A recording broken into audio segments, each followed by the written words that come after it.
now it's going to be a problem. Well, thank you. Well, I'm very influential, aren't I? I just wonder why, I just don't understand why you pay insurance and then they take it out of that. Yeah, I can't answer that question, but we will. We'll get into it. Laura, make sure we get his information, and we won't mention your name, but if we can get your contact information, we'll get you some answers back on that. Okay. Sir, I saw this gentleman's hand right here first. Let's go to him. Yes, sir. You don't have to stand up, sir. That's all right, I'll stand up. My name's Roger Woods, and first of all, I know a lot of people have some bad feelings towards the VA offices. I just want to let you know that this office here has helped me tremendously. Absolutely. These people here have met all my concerns. If it was not for the VA here and their services here, I'd probably be out on the streets. The other thing I'd like to address, and I'm going to be 69 years old. I've been in the criminal justice program service for 37 years. I worked all my life since I was 13. Paid into Social Security. It came time to retire. Social Security, state of Ohio, has a windfall law, which I'm sure you're aware of. So when I retired, they take half of my Social Security. I'm not aware of that. You're not aware of that? No, because that's a state law. I'm a federal representative, Right. but that's an interesting. We need to take that down and take a look at that. They've been trying in negotiations. My last job was with the prison out here. I was an officer out of Belmont County Correctional Center. And they've been in negotiations. They tried to get this repealed, this law, because anybody that's worked for the state, or instead of paying it, I paid into PERS. Well, now you're talking about it's not a windfall as a result of you being a veteran. It's a windfall as a result of you being a state employee. Right. Okay. Right. Yeah, that I am aware of, and that's deeply embedded in state law. Have you talked to your state representative or your state senator about that? No, I haven't. I would encourage you to do that. We'll make sure, and if you'll give us your contact information, we'll make sure that your state rep and your state senator get that information and encourage them to get back in touch. See, what hurt me, and I've had many meetings with Social Security over Wheeling on this matter. What they did is they said I no longer fell under the windfall law because the prison put me on disability, and I no longer fell under that law. For the next 2 or 3 years, they gave me my full Social Security. All of a sudden, they say, you owe us, the government, $11,000 in overpayments. So they cut it in half, started giving me my checks again. Instead of $396, now they give me $296. And as you know, who can live on $296?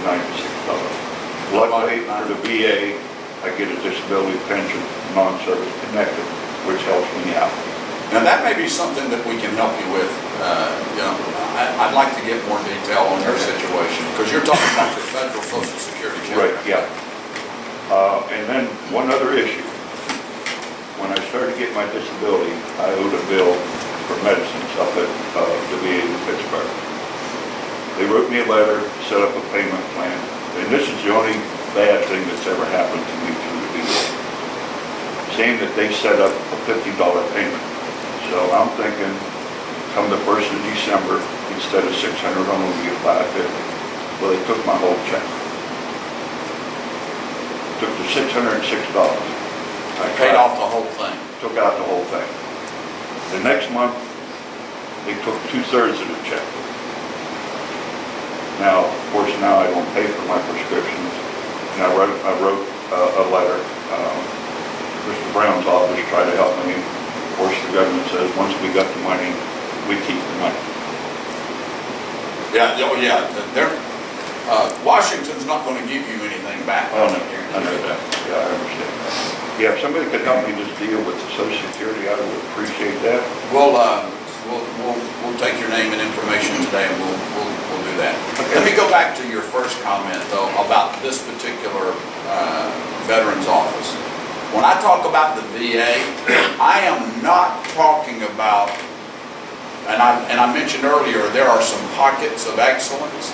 I tell you what, we've got some veteran services offices throughout Ohio, throughout our district, throughout the nation that are doing just an absolute outstanding job of representing the needs of their veterans.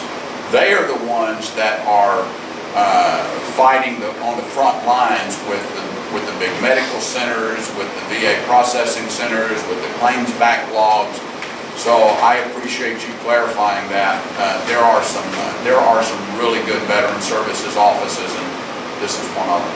Thank you. Yes, sir, Rick. You had a question, sir. I'll Okay, get right back to you. I'm concerned about the prescription drug coverage that the veterans have.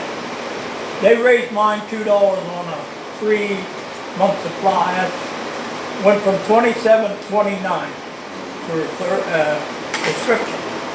So anyway, after I had this, I had about 4 more pills to take, plus my sugar cup. Sure.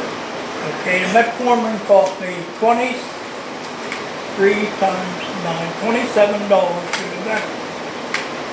So I investigated around, and I went to the clinic and took the list of medicine down that I take.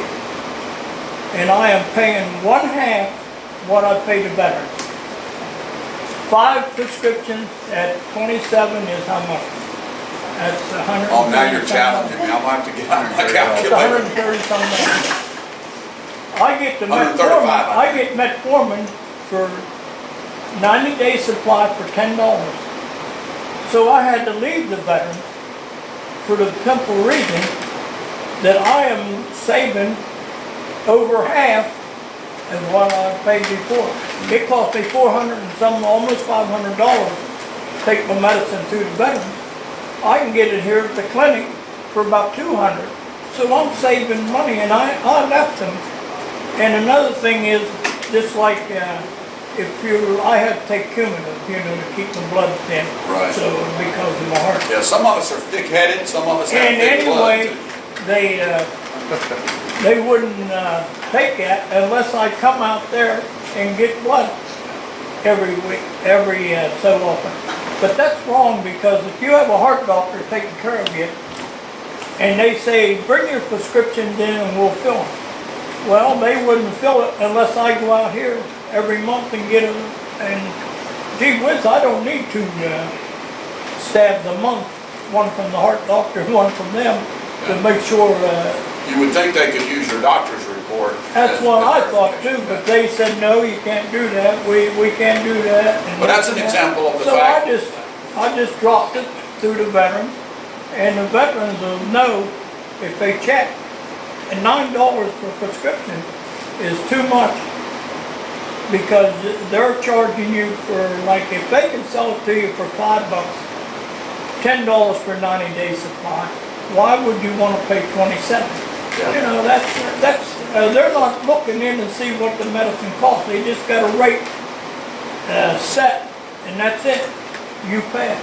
You're explaining, your situation is proving the point that we need healthcare reform. Right. We Well, I know do that. need that. We just don't need the kind of healthcare reform that the president's healthcare law brought to us.